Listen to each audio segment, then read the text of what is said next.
अध्यक्ष महोदय, मैं सबसे पहले आपका धन्यवाद देना चाहता हूं कि आपने मुझे अपनी पार्टी की तरफ से राष्ट्रपति जी के अभिभाषण बोलने का मौका दिया है। अध्यक्ष जी, सत्ता पक्ष और विपक्ष दोनों लगातार अपनी बात रख रहे हैं। मैं सबसे पहले अध्यक्ष जी आपको और आपके साथ साथ सभी चुने हुए सांसदों को मैं बधाई और शुभकामनाएं देना चाहता हूं। साथ ही साथ मैं सबसे पहले देश के उन सभी समझदार और ईमानदार मतदाताओं को धन्यवाद जिन्होंने लोकतंत्र को एक तंत्र बनाने से रोका।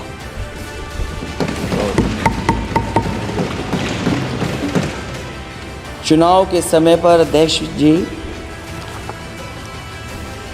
ऐसा कहा गया कि 400 पार। मैं समझदार जनता को फिर एक बार धन्यवाद दूंगा और मैं कुछ कहना चाहता हूं कि आवाम ने तोड़ दिया हुकूमत का गुरूर। दरबार तो लगा है पड़ा गमगीन में बेनूर है पर। अध्यक्ष महोदय, दरबार तो लगा है पर बड़ा गमगीन बेनूर है। और पहली बार ऐसा लग रहा है हारी हुई सरकार विराजमान है। जनता कह रही है चलने वाली नहीं सरकार। अध्यक्ष महोदय, जनता कह रही है चलने वाली नहीं, ये गिरने वाली सरकार है। और क्योंकि ऊपर से जुड़ा कोई तार नहीं, नीचे कोई आधार नहीं, अधर में जो है अटकी हुई वो तो कोई सरकार नहीं। दरअसल पूरा इंडिया समझ गया है कि इंडिया ही प्रो इंडिया है। इस चुनाव में इंडिया अलायंस की नैतिक जीत हुई है। ये पीडीए इंडिया की सकारात्मक राजनीति, पॉलिटिक्स जो पॉजिटिव है, पॉजिटिव पॉलिटिक्स की जीत हुई है। ये इंडिया पीडीए की सोशल जस्टिस मुहिम की विक्ट्री है।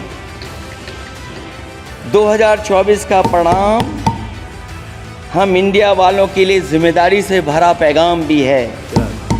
और अगर हम यूँ कहें अध्यक्ष महोदय कि 15 अगस्त 1947 अगर उपनिवेशिक राजनीति से आज़ादी का दिन था तो 4 जून 2024 देश के लिए सांप्रदायिक राजनीति से आज़ादी का दिन रहा।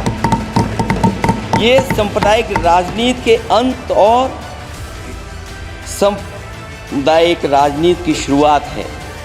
जहां सांप्रदायिक राजनीति का अंत हुआ है वहीं सामुदायिक राजनीति की शुरुआत हुई है।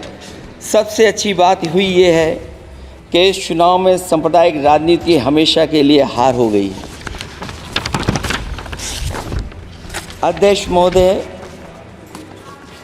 कहने को सरकार ये कहती है कि ये 5th लार्जेस्ट इकॉनमी बन गई है और जीडीपी के मामले में 5th वर्ल्ड की इकॉनमी बन गई है। लेकिन अध्यक्ष मोदी, ये सरकार क्यों छिपाती है कि अगर ये हमारी सबसे लार्जेस्ट इकॉनमी, अगर हम 5वें नंबर पर हैं तो हमारे देश की पर कैपिटा इनकम, प्रति व्यक्ति आय हमारे किस स्थान पर पहुंची है। और हम लोगों ने तो अध्यक्ष महोदय देखा है कि अगर दिल्ली की सरकार ने कहा होगा कि $5 ट्रिलियन की इकॉनमी बनेगी तो जहाँ से प्रधानमंत्री जी चुन करके आते हैं वहाँ का प्रदेश के सरकार भी कह रहे कि हम $1 ट्रिलियन इकॉनमी बना लेंगे। देश की इकॉनमी कहाँ पहुँच गई, पर कैपिटा इनकम क्या है। लेकिन अगर उत्तर प्रदेश की इकॉनमी को अगर $1 ट्रिलियन की इकॉनमी बनना है तो कम से कम 35% की ग्रोथ चाहिए। मुझे नहीं लगता है कि 35% की ग्रोथ उत्तर प्रदेश पा पाएगा। हम हंगर इंडेक्स में कहाँ खड़े हैं, नीचे से कहाँ हैं। जो 5th लार्जेस्ट इकोनॉमी की बात कर रहे हैं वो इनइक्वालिटी के पैरामीटर पे कहाँ खड़े हैं, वो हैप्पीनेस इंडेक्स में कहाँ खड़े हैं। और जो लोग चुनाव को अपने तरीके से मोड़ते हैं, मैं उन्हें कहना चाहता हूं कि अध्यक्ष महोदय, इस चुनाव के परिणाम ने तोड़ने वाली राजनीति को तोड़ दिया है और जोड़ने वाली राजनीति की जीत हुई है। इस चुनाव में धन छल बल की नकारात्मक राजनीति की शिकस्त हुई है। ये चुनाव जो देश का हुआ, ये सकारात्मक राजनीति का नया दौर शुरू हुआ है। इस बार प्रो कॉन्स्टिट्यूशन वालों की जीत हुई है। हम मानते हैं संविधान ही संजीवनी है, उसी की जीत हुई है। ये संविधान मंथन में संविधान रक्षकों की जीत हुई है। अब ऊपर से नीचे की राजनीति का अंत हो गया है। अब नीचे से जो समाज की जो आवाज़ उठेगी वही राजनीति का आधार बनेगी। मैं कहना चाहता हूँ कि देश किसी की व्यक्तिगत महत्वाकांक्षा से नहीं, जन आकांक्षा से चलेगा। मतलब अब मनमर्जी नहीं, जनमर्जी चलेगी। इस चुनाव का बड़ा पैगाम यही है।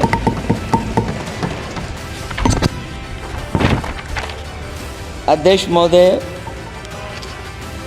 बहुत सी बातें हुई हैं। अगर उत्तर प्रदेश की बात न हो, क्योंकि अध्यक्ष महोदय सबसे बड़ा प्रदेश जहाँ है, उसने हर बार दूसरे दल को समर्थन देकर के सरकार बनाई।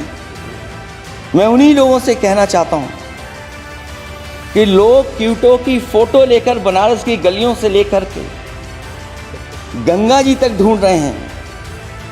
उनको लगता है जिस दिन माँ गंगा साफ हो जाएंगी, शायद उस दिन कहीं क्यूटो उसकी गोद में कहीं मिल जाएगा।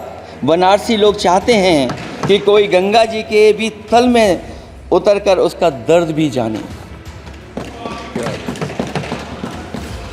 उत्तर प्रदेश की जनता का बस यही आग्रह है कि जिस गंगा जल को हाथ में लेकर सच कहने की कसम खाई जाती है, कम से कम उस गंगा जल से तो झूठ ना बोला जाए।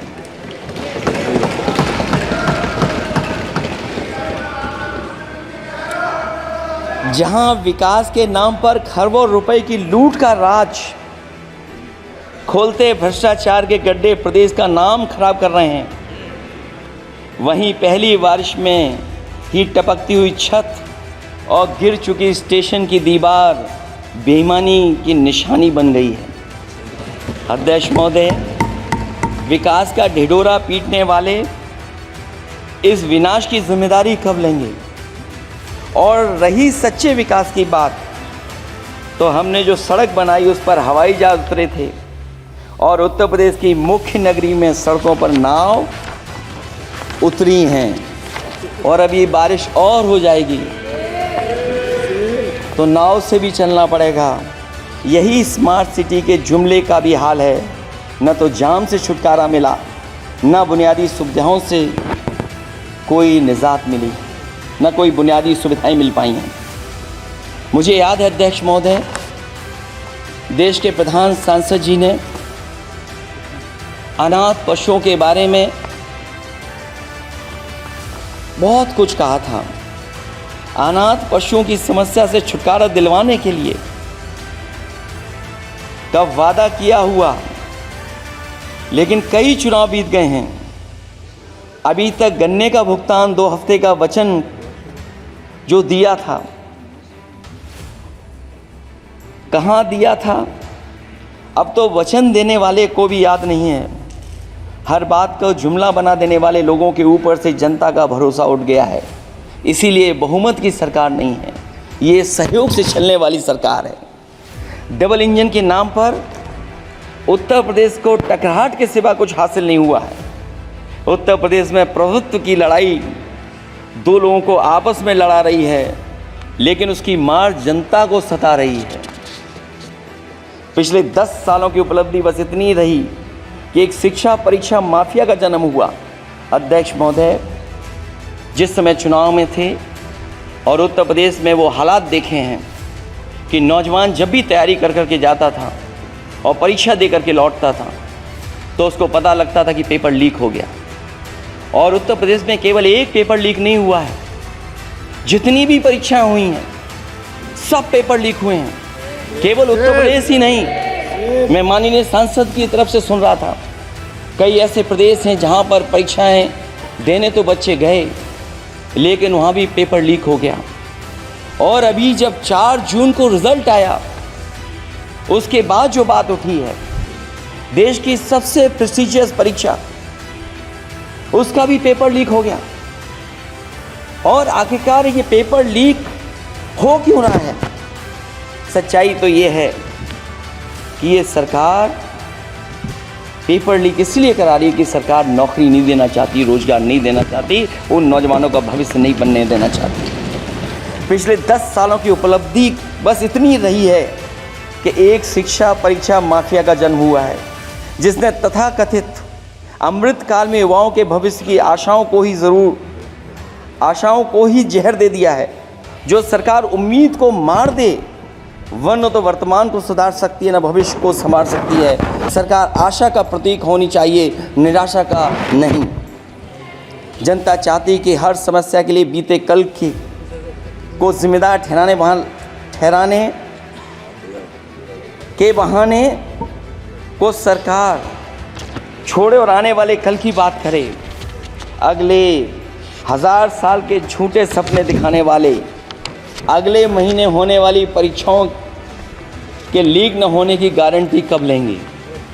जनता अब न तो किसी बहकावे में आएगी और न किसी के बहलावे फुसलावे में आएगी। जो लोग कहते हैं कि अमृत काल की बात करने वाले जनता का जागरण काल आ गया है। आज इस सदन में नए राजनीतिक जागरण के अनेक प्रतिनिधि बैठे हैं। अब जब बात होगी तो सच्ची बात होगी और जनता को पूरी सच्चाई के साथ हम लोग अपनी जिम्मेदारी के साथ बात रखेंगे।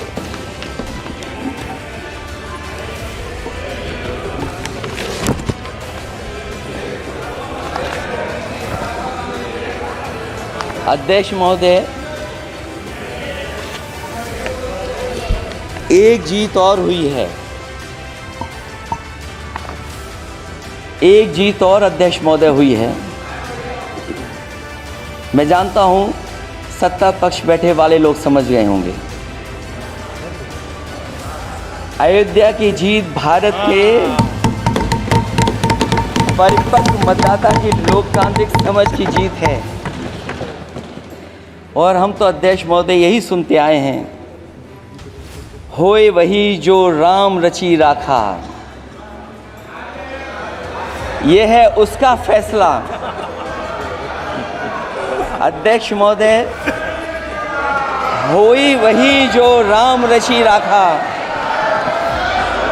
ये है उसका फैसला।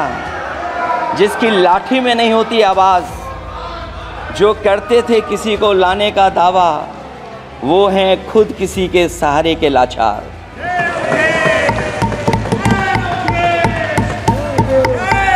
अध्यक्ष महोदय,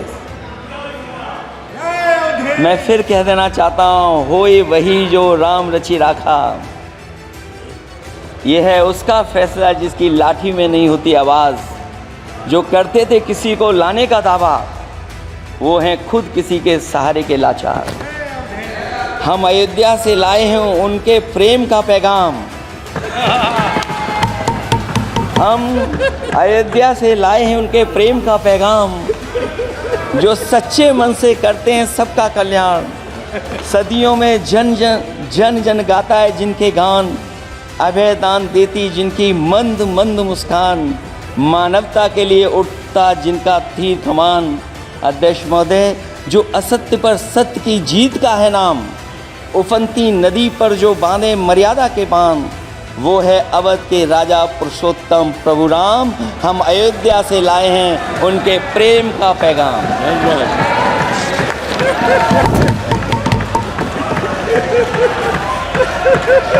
अध्यक्ष महोदय,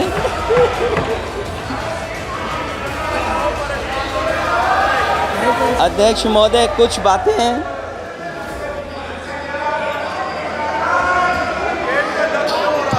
अध्यक्ष महोदय, कुछ बातें समय और काल से परे होती हैं,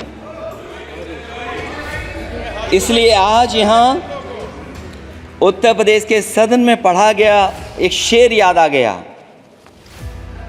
जो तब सही था अब और सही साबित हो रहा है। इजाज़त हो अध्यक्ष जी तो मैं अर्ज करूं। हजूरे आला आज तक खामोश बैठे इसी गम में। हजूरे आला आज तक खामोश बैठे हैं इसी गम में। महफिल लूट ले गया कोई जबकि सजाई हमने। योगी जी के लिए, योगी जी के लिए।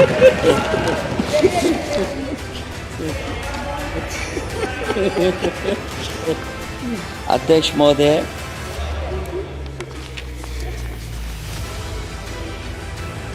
मैं मॉडल ऑफ कंडक्ट जब चुनाव हुआ, लागू हुआ, उस समय मैंने देखा कि कुछ लोगों पर मेहरबान रही सरकार और कमीशन भी। कई, मैं बहुत डिटेल में नहीं जाना चाहता हूँ अध्यक्ष महोदय, लेकिन कहीं ना कहीं प्रश्न उस संस्था पे भी लगा है, और अगर उस संस्था पर प्रश्न लगा है तो लगाने वाली सरकार की वजह से लगा है। इसलिए अगर निष्पक्ष होगी वो संस्था तो न केवल हमारा लोकतंत्र स्वस्थ होगा, बल्कि हमारे लोकतंत्र और मजबूत दुनिया में दिखाई देगा। अध्यक्ष महोदय, ईवीएम पे मुझे कल भी भरोसा नहीं था, आज भी नहीं भरोसा। मैं 80 के 80 सीट जीत जाऊं तब भी नहीं भरोसा। और मैंने अपने चुनाव में कहा था अध्यक्ष महोदय कि ईवीएम से जीत करके ईवीएम हटाने का काम करेंगे। न ईवीएम का मुद्दा मरा है, न जाएगा ख़त्म। जब तक ईवीएम नहीं हटेगी हम समाजवादी लोग उस बात पर अड़ग रहेंगे। उत्तर प्रदेश अध्यक्ष महोदय वो प्रदेश है जिसने सरकार बीजेपी की बनवाई, एक बार नहीं 2 बार बनवाई, और उसी उत्तर प्रदेश के साथ कितना बड़ा भेदभाव, उत्तर प्रदेश के साथ बड़ा भेदभाव। मुझे याद है वो दिन जब प्रधानमंत्री जी एयरफोर्स के सबसे भारी वाहन हवाई जहाज से उतरे थे सड़क पर। वो अलग बात है कि उस प्रदेश के मुख्यमंत्री उनके साथ नहीं बैठ पाए थे, लेकिन वो एक्सप्रेस वे जो बना था और आज भी जो उत्तर प्रदेश में बन रहे हैं वो उत्तर प्रदेश के बजट से बन रहे हैं। लेकिन दिल्ली की तरफ से कोई एक्सप्रेस वे अभी नहीं दिया गया है। न केवल इंफ्रास्ट्रक्चर में भेदभाव हुआ है, बल्कि हमें याद है कि प्रधानमंत्री जी ने बड़े पैमाने पे गांव गोद लिए थे। और सोचिए, अगर देश के प्रधान सांसद अगर किसी गांव को गोद ले लें और उस गांव की तस्वीर न बदले तो शायद मैं नहीं समझता हूं कि किसी गांव की तस्वीर 10 साल में बदली होगी। मुझे वो गांव जिसको उन्होंने गोद लिया, जो प्रधानमंत्री जी की आदर्श योजना थी उसके तहत जो गोद लिया गया था गांव, वो 5 वर्ष पहले खूब शोर हुआ था कि बनारस शहर की तरह डोमरी में चमचमाने लगेगा एक गांव। हकीकत में कुछ नहीं हुआ। उसकी दुर्दशा वैसी की वैसी है, जैसे था गांव वैसे ही का वैसा है। टूटी सड़कें, कच्ची पगडंडियाँ, उखड़े और टूटे हुए ईंट के खंजे, बदहाल हैंडपंप, पावरलूम और पंखे के जाली के कारखाने को आखिर कब तक रफ्तार मिलेगी जो उस गांव में काम होता था, लोग करते थे। खाली पड़े रसोई गैस के सिलेंडर, अंधाधुंध बिजली कटौती के बीच इस गांव के लोगों को हर सुबह मजदूरी की कभी ना खत्म होने वाली तलाश आखिर कब पूरी होगी। तो सोचिए, एक गांव की तस्वीर ये है, जो गांव कभी गोद लिया गया था उस गांव की भी तस्वीर नहीं सुधर पाई है। जो भाजपा के स्मार्ट सिटी के झूठे सपने में गांव के लिए कोई जगह नहीं है। अपने गांव गोद लेने की जो बात कही थी, क्या वो भी जुमला था अध्यक्ष जी? पता नहीं जिस गांव को गोद लिया था उसका नाम भी किसी को याद है कि नहीं। मैं नाम पूछ करके किसी को शर्मिंदा नहीं करूंगा, क्योंकि अगर नाम याद है तो ये तो और भी बुरी बात है कि अपने नाम याद रखने के बावजूद भी कुछ नहीं किया। जिसे गोद लिया जाता है उसे अनाथ बनाकर छोड़ देना अच्छी बात नहीं है। और अगर तस्वीर अध्यक्ष महोदय बदली हो 10 साल में उन तमाम गोद लिए हुए गाँवों की, तो मैं सत्ता पक्ष के लोगों से कहूँगा ज़रूर इस सदन में बात रखें, ज़रूर बताएं आप। जो बात कभी अध्यक्ष महोदय कास्ट सेंसस की उठी थी, हम उस कास्ट सेंसस के पक्ष में हैं कि बिना कास्ट सेंसस के सामाजिक न्याय संभव नहीं है। सबको हक दिला पाना मुश्किल है। अध्यक्ष महोदय, राष्ट्रपति जी के अभिभाषण में अग्निवीर को लेकर के जो चिंता विपक्ष की थी और देश के नौजवानों की थी, वो चिंता वैसी की वैसी बनी है। अध्यक्ष महोदय, मैं ये कहना चाहता हूँ, मैं खुद मिलिट्री स्कूल से पढ़ा हूँ। मेरे साथ के बहुत बड़े पैमाने पे लोग फ़ौज में हैं। मैंने समय समय पे जो मेरे साथ पढ़े जो सीनियर थे उनसे भी जानकारी हासिल की है।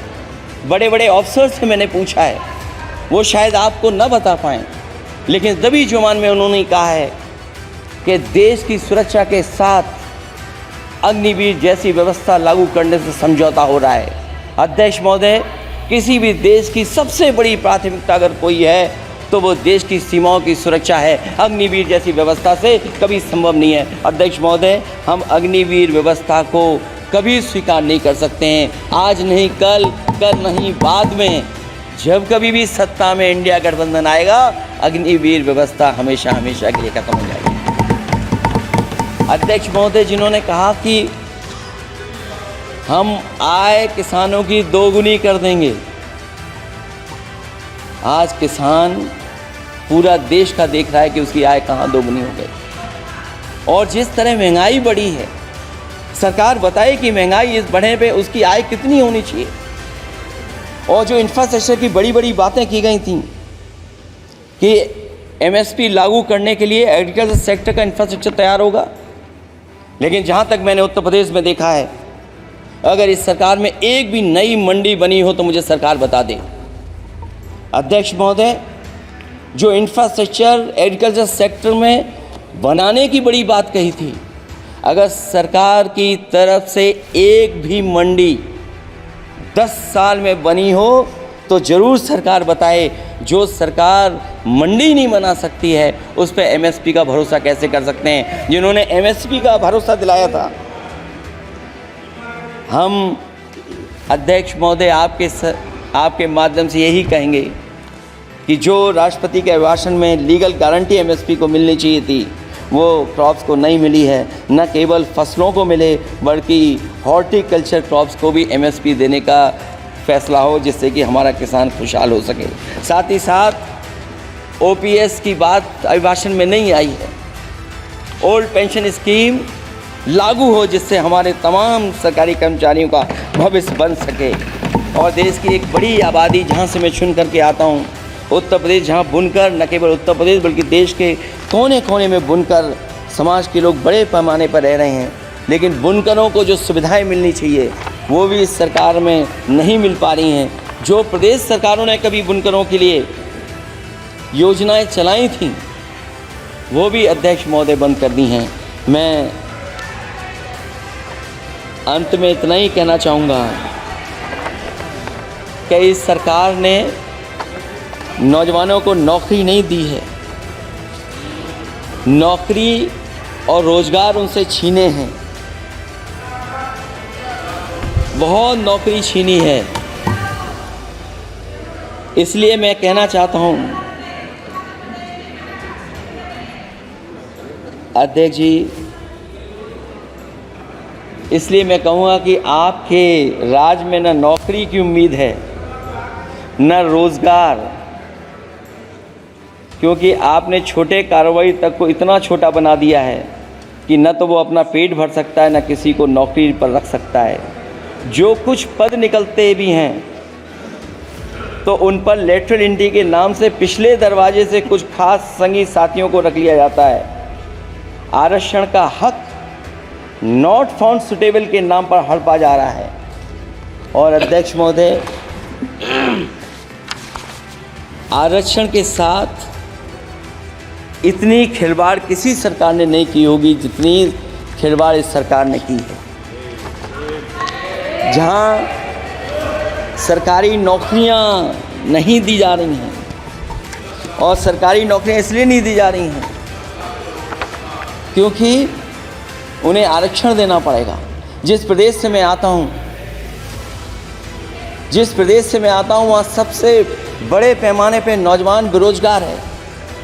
और पिछले 10 साल में जो पेपर उन्होंने लीक कराए हैं वो इसीलिए कराए हैं क्योंकि नौकरी ना देनी पड़े, और अगर नौकरी देनी पड़ेगी तो उन्हें आरक्षण भी देना पड़ेगा। ये जानबूझ करके सरकार नौकरी और आरक्षण के साथ खिलवाड़ कर रही है।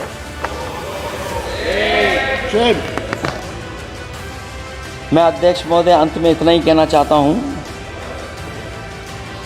आशा है ये सरकार तब तक चलेगी तब तक उसके केंद्र में इस देश का हर एक गरीब, शोषित, वंचित, पीड़ित, पिछड़ा, दलित, अल्पसंख्यक, आदिवासी, महिला, युवा, छोटा कारोबारी, ईमानदार, नौकरी पेशा, आम आदमी और कर्मचारी, अधिकारी, मजदूर और किसान होगा, ना कि धनवान होगा। और शासन के आधार पर संविधान होगा। वह जुमलों की जगह सच में महंगाई, बेरोजगारी, भ्रष्टाचार, गरीबी, भुखमरी, सांप्रदायिक हिंसा, दलित व महिला उत्पीड़न, सामाजिक अन्याय जैसे मूलभूत मुद्दों का समाधान होगा। और भोजन, बिजली, पानी, दवाई, पढ़ाई जैसी बुनियादी ज़रूरतों के लिए कागजी योजनाओं की जगह सच में इंतज़ाम होगा। मैं एक बार फिर उत्तर प्रदेश की समझदार जनता द्वारा सबसे बड़ी पार्टी चुने जाने के साथ साथ इंडिया गठबंधन समाजवादी पार्टी और कांग्रेस को सबसे ज़्यादा सीटें जिताई, उसके लिए मैं उत्तर प्रदेश की जनता